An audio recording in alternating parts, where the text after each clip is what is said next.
오늘 본문의 말씀을 통해서도 이 부분을 좀 강조해서 말씀드리고 싶어요. 11절 우리 처음부터 돌아갑시다. 이 일의 시작은요, 그냥 1절 띄워주세요.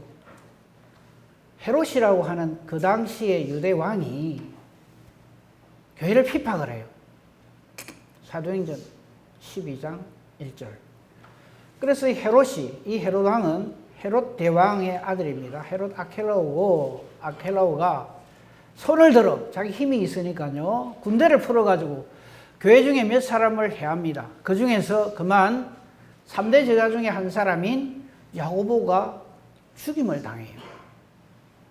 요한의 형제 야고보를 칼로 죽여버렸어요. 그러니까 예수를 핍박하고 이 교회를 영 못마땅하게 생각하는 유대인들이 막 기뻐하고 좋아하거든요.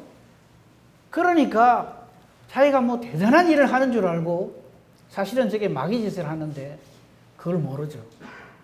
사람을 기쁘게 하기 위해서 이번에는 야고보보다 더 거물인 베드로 저거 잡아 죽여야 되겠다, 이렇게 생각한 거죠. 힘이 있으니까 베드로도 잡았어요. 그죠? 그리고는 하필 그때가 무교절, 6월절이란 말이죠. 예수님 딱 돌아가신 바로 그때예요. 그러니까 명절에 죽이면 안 되니까 4절. 이제 6월절 딱 되면은, 6월절을 지나고 나면은 백성 앞에 끌어내서 죽여버리려고. 그렇게 계획을 이 헤롯이 한 겁니다.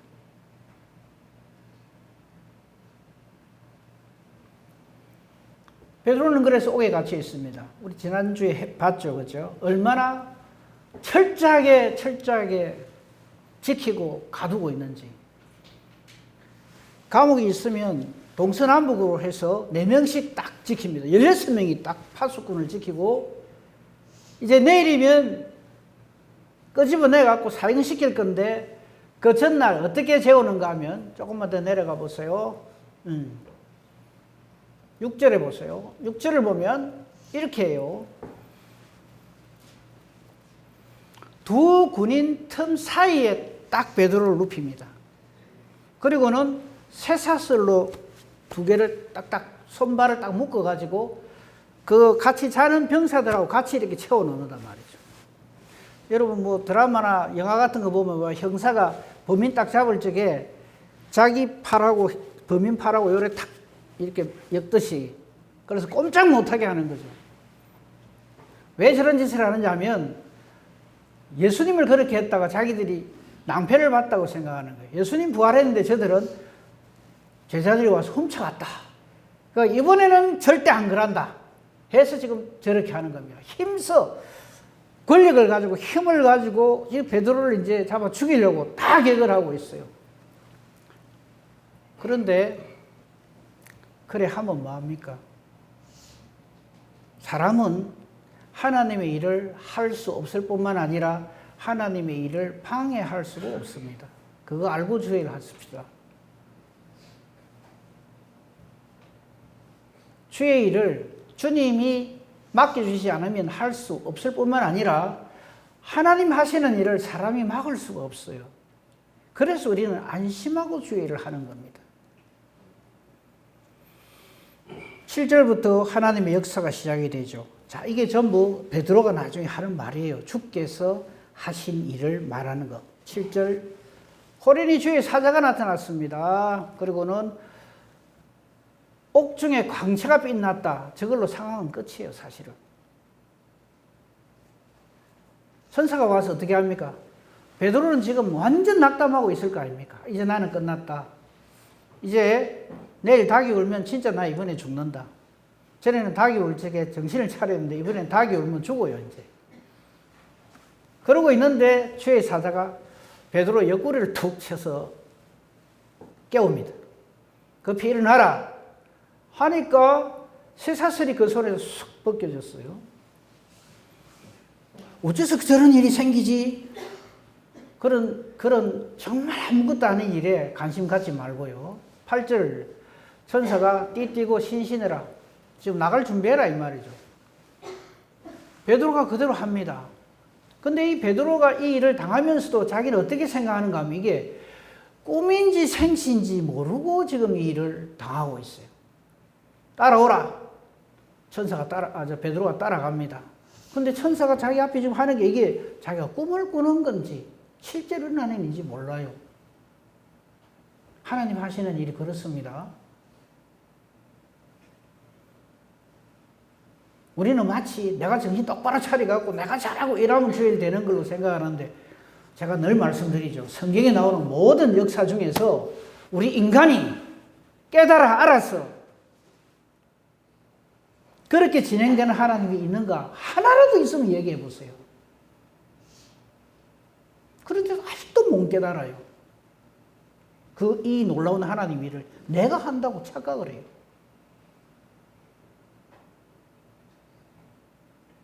하나님이 하시는 일을 우리 인간은 아무도 모릅니다. 그러면 인간들은 두 종류가 뭐냐? 그 일이 하나님 일이라는 것을 깨닫는 자와 그렇지 못한 자. 딱 두 부류로 나눴어요. 우리는 깨닫는 자로 살아야 되는 거예요. 10절 놀라운 일은 계속됩니다. 이에 첫째, 둘째 파수를 지나 시내로 통한 쇠문에 따니까 문이 저절로 열립니다. 저걸 설명하려고 달라들지 마세요.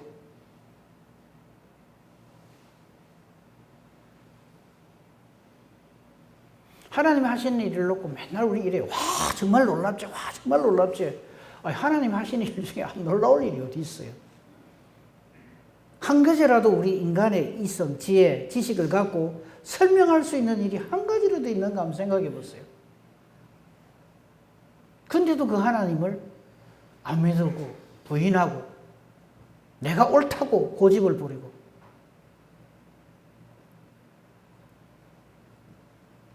천사가 떠나갑니다.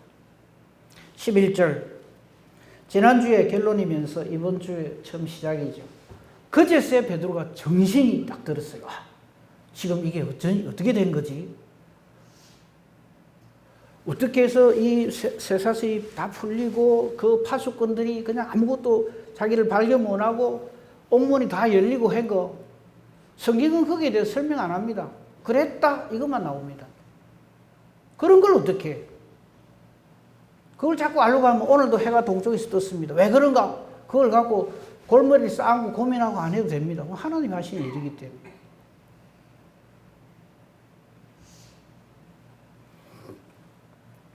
베드로가 이제야 정신이 들었어. 이제는 믿는 거죠. 나는 이제 죽었다 했다가 내가 이제야 참으로 죽겠어. 저게 지난주 제목이었어요. 내가 이제야 참으로 죽겠어. 내가 이제야 참으로 죽겠어. 그의 천사를 보내어서 나를 헤롯의 성과 유대 백성의 모든 기세에서 벗어나게 하신 줄을 알겠노라 이거죠. 우리는 하나님이 다 해놓고 난 다음에 우리 맨날 저래요. 정신 차리고 믿음의 눈을 떠서 이제야 내가 하나님이 살아계시는 줄 알겠다 이렇게 되는 거죠.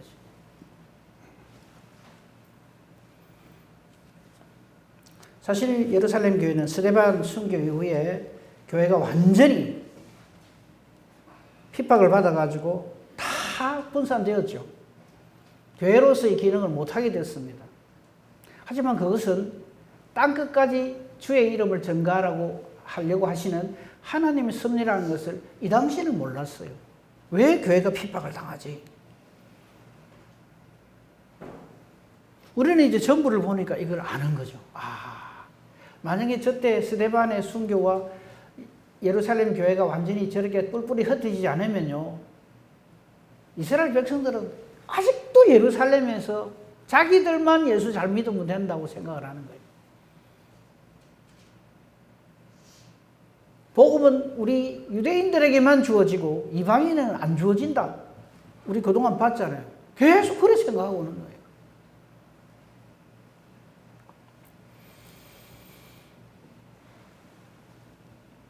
한 가지 제가 질문을 드릴게요. 이런 능력이 하나님이신데 아예 처음부터 베드로 안 잡히게 하면 안 되나? 어떻게 생각하세요?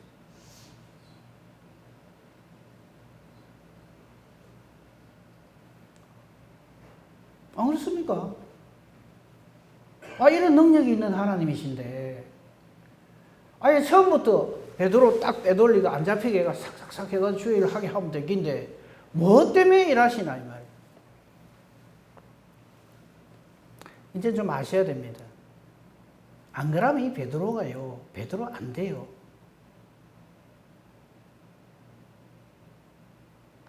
안 잡히게 해주면 제가 용하고 장애가 안 잡히는 줄 알아요. 그러니까 최악의 상태에 탁, 베드로도 자기를 포기해요, 이제는. 아이고, 이제 난 죽었구나. 여기서 어떻게 살아? 근데 하나님이 이렇게 해주시거든요. 정신이 번쩍 드는 거예요. 그래서 하나님이시구나. 그런 줄 알고 우리 신앙생활 해야 돼요. 근데 우리는 자꾸 신앙생활 하면서 기도 어쩌는가 하면, 아무 일 안 당하게 해주세요. 어려움 한 개도 없게 해주세요. 만사 형통하게 해주세요. 자꾸 이렇게 기도하거든요. 그 하나님이 일 못합니다, 그 사람. 그렇게만 익숙해져 있는 사람은요, 누가 자기한테 말 한마디만 탁 해도 그냥 막 난리가 납니다. 이런 환란 피팡요, 상상을 못합니다. 베드로 한 사람에게만 주목을 해봅시다. 베드로가요, 그 전에 무슨 일이 있었는가 아시죠? 이거 다 하려면 시간이 많이 가니까요. 베드로에게 일어난 일만 한번 생각해 봅시다. 다른 거 다 놔두고, 성령으로 충만하고 난 다음에 사도행전 3장에 보면, 날 때부터 안전병이 일으키잖아요. 왜 일으킵니까? 예수 이름 전하라고. 그것이 딱 하나님의 보호막이 돼가지고 유대인들이 꼼짝을 못해. 우리도 베드로처럼 주여 이렇게 주시옵소서 하면 일나게 해주세요. 그게 목적이 아니에요.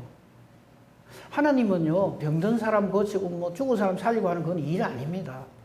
우리를 구원하는 게 하나님의 일인데, 베드로는 자기에게는 그런 능력이 없었단 말이죠. 그런데 예수의 이름으로 하니까 일어나지거든요. 그런 것처럼 너도 어디든지 가서 예수 이름을 전하면 되어진다 하는 걸 보여주는 사건이 그 사건이에요. 이것도 마찬가지입니다. 이걸 누가 건져내요? 한 나라의 왕이 죽이겠다고 달라들어갖고 16명이 보초를 쓰고 감옥에 2명이 딱 양쪽에서 이래가지고 찾고 채우고 이러고 있는데 끝났다고 생각하는 거예요. 그래서 하나님은 이런 경험을 베드로에게 하게 하시는 거예요. 그리고 거기서 능히 건져내심으로 베드로로 하여금 저 말을 하게 하는 거예요. 내가 이제야 참으로 주께서 이 말을 하게 하는 거예요. 우리 신앙생활도 저래야 돼요. 근데 우리는 자꾸 신앙생활을 저기 지금 마귀의 할수의 노릇을 하는 헤롯하고 대결이잖아요. 근데 우리는 자꾸만 우리끼리 붙으려고 그래요. 불쌍한 성도들끼리 붙어가 좋아요. 내가 저거 확 놀리필기다. 그래 이기가 말랍니까 성도들한테.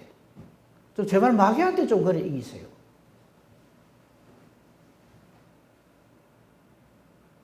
마귀한테는 꼼짝도 못하면서.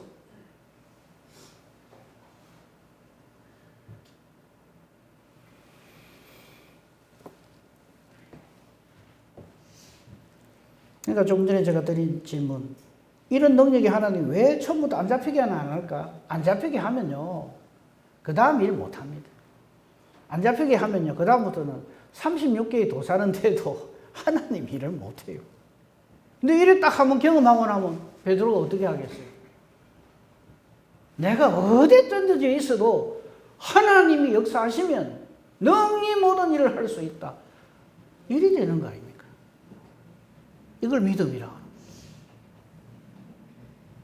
거예요. 베드로에게 있어서는 이 신앙의 경험이 저거는 무엇을 하고도 바꿀 수 없는 정말 귀한 믿음이죠. 그러므로 앞으로 우리에게 어떤 시련이 닥치면 야고보 사도도 그 말 했어요.